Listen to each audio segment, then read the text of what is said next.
Hello friends, welcome to చందమామ కథలు by RK. ఇప్పుడు చెప్పబోయే కథలలో మొదటి కథ మనిషికి కావలసినది. ఈ కథను రాసిన వారు శ్రీ బొమ్మిడి ఆచారావు గారు.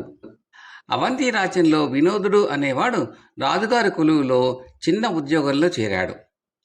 అతని తండ్రి రాజుగారి కొలువులో ఉద్యోగం చేస్తూ మరణించడం వల్ల వినోదుడికి ఆ ఉద్యోగం దొరికింది. చాలా కాలం అతను పెళ్లి చేసుకోలేదు.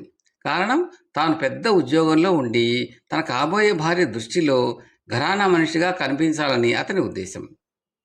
అయితే తల్లి పోరగా వినోదుడు పెళ్లికి ఒప్పుకున్నాడు.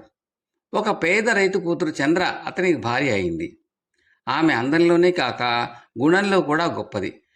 పేద కుటుంబం నుంచి వచ్చిందేమో ఆమెకు పొదుపు, ఇతరులకు మర్యాద చూపటము చక్కగా తెలుసు.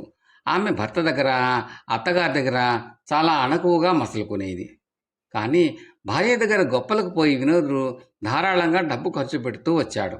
భార్యను మెప్పించుతున్నాను అనుకుని లేనిపోయిన గొప్పలకు పోయి అప్పుల పాలు కాసాగాడు. చంద్రకు తన భర్త సంపాదన ఎంతో తెలుసు. కానీ అతను సంపన్నుడు కాదన్న మాట జ్ఞాపకం చేసి అతను నొప్పించకుండా ఆమె అనవసరపు ఖర్చులు తగ్గించమని భర్తను కోరేది. పొదుపుగా ఉండడం అవమానంగా భావించి వినోదుడు, అంత పీనాసుగా బతకవలసిన కర్మ మనకేం పట్టింది, మన హోదాకు తగినట్టుగా ఉండవద్దా అని భార్యతో అనేవాడు. అయినా అతను అప్పులు బాధిస్తూ ఉండటం వల్ల ఇంకా మంచి ఉద్యోగం కోసం ఎంతో ప్రయత్నించాడు. కానీ ఆ ప్రయత్నాలు ఏవీ ఫలించలేదు. ఇలా ఉండగా వినోదుని మేనమామ తన చెల్లెలిని, మేనల్లుని ఒకసారి చూడవచ్చాడు. ఆయన రాచకొలువులో పెద్ద ఉద్యోగి. ఆయన తలుచుకుంటే తనకు మంచి ఉద్యోగం ఇప్పించగలడు అన్న ఆశతో వినోదుడు ఆయనకు తన గోడు చెప్పుకున్నాడు. వినోదుని మాటలు విని ఆయన మేనమామ ఆశ్చర్యపోయాడు. ఎందుకంటే వినోదుడి ఉద్యోగం చచ్చుదేమీ కాదు, అతని అర్హతలకు మించినదే. అంతేగాక వినోదుడి రాబడి కుటుంబ ఖర్చులకు హాయిగా సరిపోతుంది. కావాలంటే అందులో కొంత వెనకేసుకోవచ్చు కూడాను. అంతేకాదు ఆ ఉద్యోగంలో సమర్థత చూపితే మంచి భవిష్యత్తు కూడా ఉంది. ఇది తెలిసిన మేనమామ వినోదుడి అవివేకానికి జాలిపడ్డాడు. చూడు వినోద, ముందు నీ ఉద్యోగం మీద గురి, గౌరవము ఉండాలి. అప్పుడే ఆ ఉద్యోగంలో నువ్వు రాణించగలుగుతావు. పై అధికారులు నీ ప్రతిభ గుర్తించినట్టయితే నీకు మేలు కలుగుతుంది. ముందు ఈ జీతంతో తృప్తి పడటం నేర్చుకో అన్నాడు మేనమామ. వినోదుడికి ఈ మాటలు రుచించలేదు. తనకు సహాయం చేయకుండా తప్పించుకోవటానికి తన మేనమామ ఇదంతా చెబుతున్నాడని అతను అపోహపడ్డాడు. ఈ సంగతి మేనమామ పసిగట్టాడు. నువ్వు ఎలాంటి ఉద్యోగం చేయాలనుకుంటున్నావు అని ఆయన వినోదుని అడిగాడు. కోశాధికారి పదవి కానీ, మండలాధికారి పదవి కానీ అయితే హోదాకు హోదా, ఆదాయానికి ఆదాయము బాగా ఉంటాయి అన్నాడు అతను. మేనల్లుడు గొంతెమ్మ కోరికలు చూసి మేనమామకు నవ్వు, కోపము కూడా కలిగాయి. సరే, రేపు నాతో రా, కోశాధికారి నాకు తెలుసు, అతని ద్వారా ప్రయత్నం చేద్దాం అన్నాడు ఆయన. వినోదుడు మర్నాడు తన మేనమామ వెంట రాజధానికి బయలుదేరాడు. ఇద్దరూ కలిసి కోశాధికారి వద్దకు వెళ్లారు. కోశాధికారితో ఏకాంతంగా మాట్లాడిన తర్వాత మేనమామ వినోదుణ్ణి ఆయనకు పరిచయం చేశాడు. కోశాధికారి వినోదుణ్ణి నకచకపరిచింద పరీక్షించి తల పంకించి అతను చేసిన ఉద్యోగం గురించి వివరాలు అడిగి తెలుసుకున్నాడు. ఆయన వినోదుడితో, నీ ఆశయం మంచిదే, కాదనను. అయితే ఈ కోశాధికారి పదవి నువ్వు అనుకున్నంత సుఖమైనదేమీ కాదు. కత్తి మీద సాము లాంటిది. ధనాగారంతో పని. ఏమాత్రం తేడా పాడాలొచ్చినా రాజదండన తప్పదు. ఈ పదవి నిర్వహించడానికి తెలివితేటలే కాదు, గుండె ధైర్యము, అనుభవము కూడా కావాలి అన్నాడు. వినోదుడికి ఈ మాటలు ఏమాత్రము రుచించలేదు. కోశాధికారి ఇంకా ఇలా అన్నాడు. నన్ను ఈ కోశాధికారి పదవి అకస్మాత్తుగా వరించలేదు. ఈ పదవిలోకి రాకముందు నేను దివాణంలో గంటలు కొట్టాను. ఆ తర్వాత ద్వారపాలకుడుగా పనిచేశాను. ఆ తర్వాత కోటలో కాపలాదారుల్లో ఒకడుగా ఉన్నాను. అటు తర్వాత కోశాగార రక్షకుణ్ణి అయ్యాను. రాజుగారు నన్ను ఎన్నోసార్లు అగ్ని పరీక్షలకు గురిచేసి అన్నిటికీ నేను తట్టుకున్నాక ఈ కోశాగార పదవి అనుగ్రహించారు. ఎన్నో మెట్లు ఎక్కకుండా పై అంతస్తుకు ఎగరగలమా అన్నాడు. వినోదుడికి ఇదంతా అధిక ప్రసంగంగా తోచింది.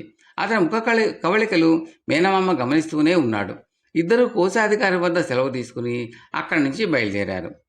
ఈయన మాటలకేం గాని మండలాధికారి నా స్నేహితుడే, అతన్ని కూడా కలుద్దామా అన్నాడు మేనమామ. వినోదుడిలో మళ్లీ ఆశ చిగురించింది. ఇద్దరూ కలిసి మండలాధిపతి వద్దకు వెళ్లే దారిలో ఒక 10 మంది యువకులు వాళ్లకు ఎదురయ్యారు. వినోదుని మేనమామ వాళ్లను ఆపి, ఎక్కడి బాబు మీరంతా గుంపుగా పోతున్నారు అని అడిగాడు. వారిలో ఒకడు ఇలా అన్నాడు, మేము నిరుద్యోగులమైన విద్యావంతులం. మా తెలివితేటలు విద్య మాకింత తిండి పెట్టలేకపోయాయి. రాజధానిలో కూడా మా విద్యకు గుర్తింపు లేకపోయాక మేము ఇంకా అక్కడ దేనికి, పల్లె ప్రాంతాలకు పోయి హాయిగా భూమి దుండుకు బతుకుతాం అన్నారు. వాళ్ళు ఉత్సాహంగా ముందుకు సాగిపోయారు. వినోదుడిలో ఆకస్మికంగా మార్పు కలిగింది. అతడి భ్రమలని ఒక్కసారిగా తొలగిపోయాయి. మండలాధిపతి నివాసం దగ్గరలోనే ఉన్నది. ఆయన్ను కలుసుకుందాం పద అన్నాడు మేనమామ. ఇక ఎవరినీ కలుసుకున్న అవసరం లేదు మామ, నాకు ఉన్న ఉద్యోగం చాలే. శక్తివంచన లేకుండా ఇందులోనే పైకి రావటానికి ప్రయత్నిస్తాను. నీకు అనవసరంగా శ్రమ ఇచ్చాను అన్నాడు వినోదుడు. అతని మేనమామ తనలో తానే నవ్వుకున్నాడు. ఈ కథలోని నీతి ఏమంటే, మన శక్తి సామర్థ్యాలను, శక్తియుక్తులను సరిగా అంచనా వేసుకోకుండా గాలిలో మేడలు కట్టరాదు. కథ సమాప్తం. రెండవ కథ డబ్బుకు వచ్చు. ఈ కథను రాసిన వారు శ్రీమతి ఆర్ శకుంతల గారు. ఒక కుగ్రామంలో ఒక రైతు ఉండేవాడు. అతను, అతని భార్య కొద్ది రోజుల తేడాగా చనిపోయారు. వారికి 3 కొడుకులు ఉండేవారు. చూడండి, ఈ ఇల్లు నా వంతు అన్నాడు పెద్దవాడు. మెరక పొలం నా వంతు అన్నాడు రెండోవాడు. మరి నా వంతు ఏమిటి అని మూడోవాడు అడిగాడు అన్నలను. ఇల్లంతా కాల్చి అటక మీద ఒక పెద్ద తాడుచుట్ట కనిపించింది. దీన్ని నువ్వు తీసుకుపోయి దీని సహాయంతో బతుకు అన్నారు అన్నలు. చిన్నవాడు ఉత్సాహం గలవాడు. ఓ అలాగే బతుకుతాను అని వాడు ఆ తాటి చుట్టను భుజానికి తగిలించుకుని బయలుదేరాడు. వాడు ఊరు దాటి అడవి గుండా పోతూ ఉంటే అడవి మృగాలు కనిపించాయి. వాడు తన వద్ద తాడుకు ఉచ్చులు అల్లి వాటి సహాయంతో ఒక ఉడతను, ఒక కుందేలును పట్టుకున్నాడు. కర్రపుల్లలతో ఒక బోను తయారు చేసి అందులో ఉడతను, కుందేలును ఉంచి ఒక సరస్సు వద్దకు చేరుకున్నాడు. అక్కడ వాడికి ఒక ఎలుగుబంటి పొదల్లోకి పోతూ కనిపించింది.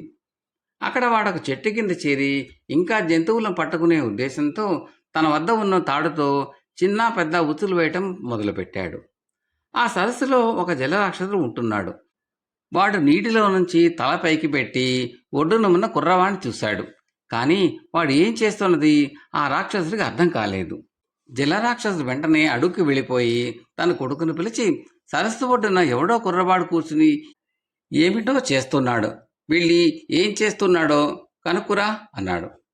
జలరాక్షసుడి కొడుకు సరస్సులో నుంచి పైకి వచ్చి చిన్న తమ్ముడికి ఎదురుగా నిలబడి, ఇక్కడ చేరి ఏమిటి నువ్వు చేస్తున్నది అని అడిగాడు. చిన్న తమ్ముడు తల ఎత్తి చూసి తనకు ఎదురుగా ఉన్నవాడు జలరాక్షసుడు అని గ్రహించాడు. కుర్రవాడు చూడముచ్చటగానే ఉన్నాడు, కానీ వాడి జుట్టు నాచులాగా ఉన్నది. తాను జలరాక్షసుల గురించి అది వరకు విని ఉన్నాడు. వాళ్లకు మెదడు చాలా తక్కువ, కానీ వాళ్లకు లొంగిపోయిన వాడికి విముక్తి ఉండదు. చిన్న తమ్ముడు జలరాక్షసుడి కొడుకుతో నిర్భయంగా, కనిపించడం లేదా, ఉచ్చు తయారు చేస్తున్నాను, దీన్ని ఈ సరస్సుకు వేసి ఈ సరస్సుని పట్టుకుపోబోతున్నాను, మీరంతా ఇంకో చోటు చూసుకోవలసి ఉంటుంది అన్నాడు. జలరాక్షసుడి కొడుకు చప్పున సరస్సులోకి దూకి తండ్రిని చేరుకుని, ఆ అబ్బాయి మన సరస్సుకు ఉచ్చు వేసి పట్టుకుపోతాట, మన ఇంకో చోటు చూసుకోమంటున్నాడు అని చెప్పాడు. పెద్ద చిక్కే వచ్చిందే, నువ్వు మళ్ళీ వెళ్ళి చెట్టెక్కడంలో పందెం వెయ్యి, వాడు పందెంలో ఓడిపోగానే నీటిలోకి తోసేయి అన్నాడు జలరాక్షసుడు కొడుకుతో. ఆ కుర్రవాడు మళ్ళీ పైకి వచ్చి చిన్న తమ్ముడి దగ్గరకు వచ్చి, నాతో పందెం వేసి చెట్టెక్కుతావా అని అడిగాడు. పని మీద ఉన్నాను, కనిపించటం లేదా, కావలసిన ఆ బుల్లి తమ్ముడు నీతో చెట్టెక్కగలడు. పందెం అంటూ చిన్న తమ్ముడు కర్రపుల్లల బోన్లోంచి ఉడతను పైకి తీసి వదిలాడు. జలరాక్షసుడు కొడుకు కళ్ళు మూసి తెరిచేలోగానే ఉడత చెట్టుపైకి పారిపోయింది. వాడు వెళ్ళి తండ్రితో తాను ఓడిపోయినట్టు చెప్పాడు. అయితే అయిందిలే, ఈసారి పరుగు పందెం వెయ్యి, ఈసారైనా వాడిని ఓడించు అన్నాడు జలరాక్షసుడు తన కొడుకుతో. నాతో సమంగా పరిగెత్తుతావా అని జలరాక్షసుడి కొడుకు చిన్న తమ్ముడిని అడిగాడు. నాకు వేరే పనేమీ లేదనుకున్నావా, కావలిస్తే నా చిట్టి తమ్ముడిని ఇస్తాను, వాడితో పరిగెత్తు అంటూ చిన్న తమ్ముడు కుందేలును బోన్లోంచి తీసి వదిలాడు. అది చెంగును దూకుతూ క్షణంలో కానరాకుండా ఎటో వెళ్ళిపోయింది. జలరాక్షసుడి కొడుకు మళ్ళీ తండ్రి వద్దకు వెళ్ళి మళ్ళీ తాను ఓడిపోయినట్టు చెప్పాడు. వీడెవడో మన పాలిటి బాగా దాపురించాడే, చూడు, వీడు బలంలో నిన్ను మించగలడు అనుకోను, వాడిని మల్ల యుద్ధానికి రమ్మని ఓడించి ఈసారి నీటిలోకి తోసేయి అన్నాడు జలరాక్షసుడు. జలరాక్షసుడు కొడుకు చిన్న తమ్ముడి వద్దకు మరోసారి వచ్చి, చేతనైతే నాతో మల్ల యుద్ధం చేసి గెలు అన్నాడు. నాకు నీతో ఆటలాడే తీరిక లేదు, మా ముసలి తాత కనపడే పొదల్లో నిద్రపోతున్నాడు, కావాలంటే ఓ పట్టు పట్టి చూడు, నిద్రమత్తున ఉన్న నువ్వు గెలవటం అనుమానమే అంటూ చిన్న తమ్ముడు ఎలుగుబంటి ఉన్న పొదను చూపాడు. జలరాక్షసుడి కొడుకు ఆ పొదల్లోకి వెళ్ళి ఎలుగుబంటితో కలయబడి ఉళ్ళంత హూణమై ఎలాగో బయటపడ్డాడు. తన కొడుకు మళ్ళీ ఓడిపోయి వచ్చేసరికి జలరాక్షసుడు వీడితో మంచిగా రాజీ పడటమే మేలు, వాడు సరస్సుకు ఉచ్చు వేయకుండా వెళ్ళిపోవటానికి ఎంత డబ్బు అడుగుతాడో కనుక్కురా అన్నాడు కొడుకుతో. జలరాక్షసుడి కొడుకు మరోసారి తన ఎదుట నిలబడ్డం చూసిన చిన్న తమ్ముడు, ఏం ఇంకా ఒంటి తీట తీరలేదా అని అడిగాడు.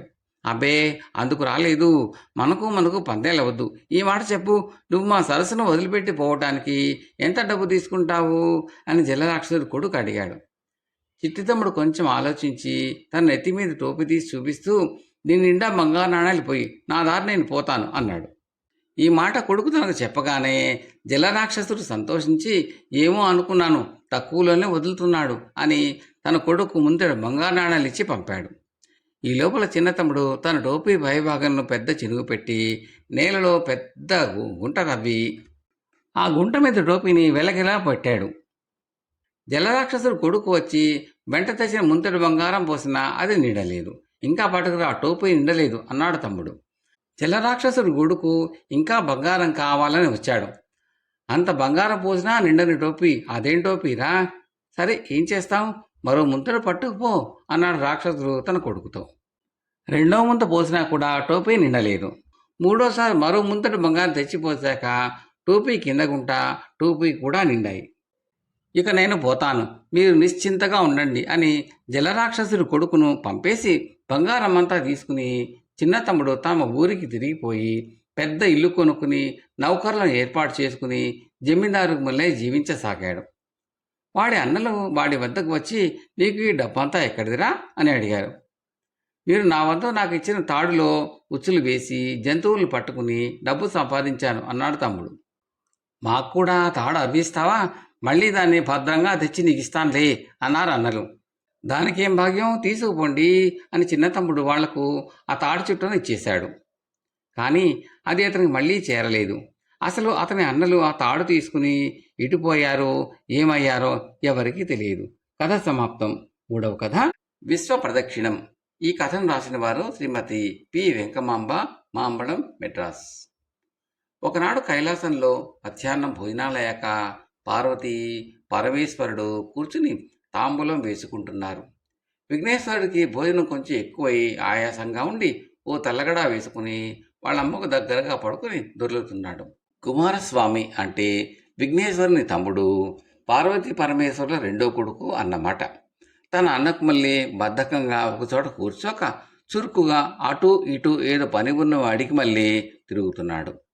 ఆ సమయంలో అక్కడికి ఎక్కడి నుంచి వచ్చాడో గాని నారద మహర్షి వీణ మీటుకుంటూ వచ్చి ప్రత్యక్షమయ్యాడు.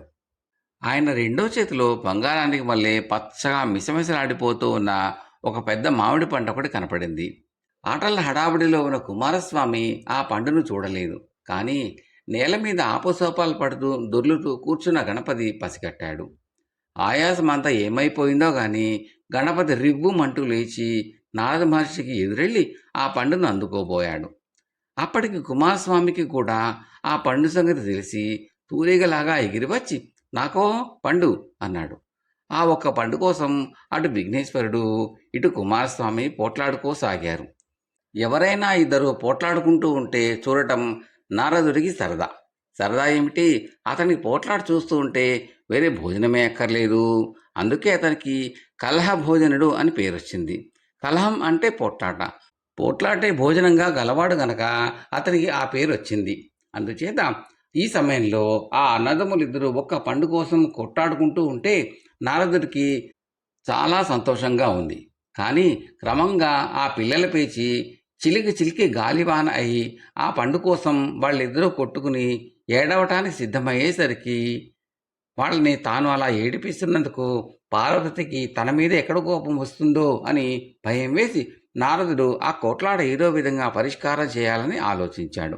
ఏమోయ్ గణపతి, ఇలారా, నిన్నేనయ్యా కుమారస్వామి, ఇలారా, ఆగండి, దెబ్బలాడుకోకండి. నేను తెచ్చింది ఒక్క పండు కదా, మీకిద్దరికి ఎలాగ ఇవ్వటం? మీలో ఎవరు ఒకరికి ఇస్తాను. మీ ఇద్దరిలో ఎవరైతే 14 లోకాలు ఒక్క మాట చుట్టి ముందుగా ఇక్కడికి వస్తారో వాళ్ళకు ఈ పండు ఇచ్చేస్తాను అని ఆశ పెట్టాడు నారదుడు. ఆ మాట వినడంతోనే కుమారస్వామి తన వాహనం అయిన నెమలి వీపు మీదకి ఎగిరి లోకాలన్నీ ప్రదక్షిణం చేసి రావడానికి వెళ్ళిపోయాడు. పాపం గణపతి మాత్రం ఇంకా అక్కడే ఉండిపోయాడు. గణపతి ఎప్పుడో పెద్దవాడయ్యాక ఒక ఎలుక వాహనం ఇచ్చిన మాట నిజమే, కానీ మన మామిడి పండు కథ నాటికి ఇంకా అతనికి ఏ వాహనమూ లేదు. పోనీ ఎవరి వాహనమైనా ఎరువు తీసుకుని ఎక్కి వెడదామన్నా ఆ పెద్ద భుజమూలాన్న స్వారీ చేయటానికి వీలు లేక ఆ మాట తలపెట్టడానికి వీల్లేకపోయింది. పాపం గణపతికి ఏమీ తోచక అక్కడే చతికిలబడిపోయాడు. పండు మీద మాత్రం ఆశపోక దానివైపే చూస్తూ గుటకలు మింగటం మొదలుపెట్టాడు. అప్పటికప్పుడే కుమారస్వామి లోకాలన్నీ 4వ వంతు దూరం చుట్టేశాడు. తమ్ముడు రాకుండానే ఎలాగైనా ఆ పండు కొట్టేయాలనే గణపతి ఆలోచన మొదలుపెట్టాడు. అతను పుట్ట ఉపాయాల పుట్ట కదా, అందుకని ఒక ఆలోచన ఇట్టే తట్టింది. ఇదిరా పని అని గణపతి కూర్చున్న చోటు నుంచి చటుక్కుని లేచాడు. ఏం చేస్తాడో చూద్దామని ఇటు నారదుడు అటు పార్వతీ పరమేశ్వరులు రెప్పవాల్చకుండా చూస్తూ ఉండిపోయారు. గణపతి మాట్లాడకుండా సరాసరి పరమేశ్వరుని దగ్గరకు వెళ్ళి ఆయన చుట్టూ ఒక్క మాట ప్రదక్షిణ చేసి చక్కగా వచ్చాడు. ఏమిటి చెప్పమా, ఉన్నట్టుండి వీడికి నా మీద ఇంత భక్తి పుట్టుకొచ్చింది అని పరమేశ్వరుడు ఆశ్చర్యపోతూ ఉంటే గణపతి నారదుడి దగ్గరకు వెళ్ళి, అయ్యా, నేను లోకాలన్నీ ప్రదక్షిణ చేసి ముందుగా వచ్చాను, ఆ పండు ఇలా తెండి అన్నాడు. నారదుడు నిర్ఘాంతపోయి, నువ్వు ఇక్కడే ఉండి మీ నాన్న చుట్టూ ఓ మాట ప్రదక్షిణ చేస్తే విశ్వ ప్రదక్షిణ చేసినట్టు అవుతుందా అన్నాడు. ఎందుకు అవ్వదు? మా తండ్రి విశ్వానికి అంతకు ఈశ్వరుడు కనుక ఆయనకి విశ్వేశ్వరుడు అన్న పేరు వచ్చింది. ఆయనకి ప్రదక్షిణ చేస్తే 14 లోకాలు చుట్టి వచ్చినట్టే. ఆలస్యం చేయక పండు ఇలా ఇవ్వండి అన్నాడు విఘ్నేశ్వరుడు. నారదుడు విఘ్నేశ్వరుడి యుక్తికి మెచ్చుకుని మామిడి పండు అతనికి ఇచ్చేశాడు. చేతికి వచ్చి రావడంతోనే గణపతి ఆ పండులో ఉన్న రసం అంతా ఒక్క మాటుగా తొండంతో జూరేశాడు. మరి కాసేపటికి కుమారస్వామి రోజుకుంటూ వచ్చి నారదుడికి ఎదురుగా నిలబడి పండు పండు అన్నాడు. ఇంకెక్కడ పండు, అప్పటికప్పుడే టెంక కూడా చపరించి వారేశాడు మన గణపతి. కథ సమాప్తం. మీకు ఈ కంటెంట్ నచ్చితే లైక్ చేయండి, బంధుమిత్రులు షేర్ చేయండి, సబ్స్క్రైబ్ చేసి గంట సింబల్కి ఆల్ కూడా తప్పనిసరిగా నొక్కండి. ఈ కథలపై మీ విలువైన అభిప్రాయాన్ని తప్పక కామెంట్లో తెలపండి. Thank you very much.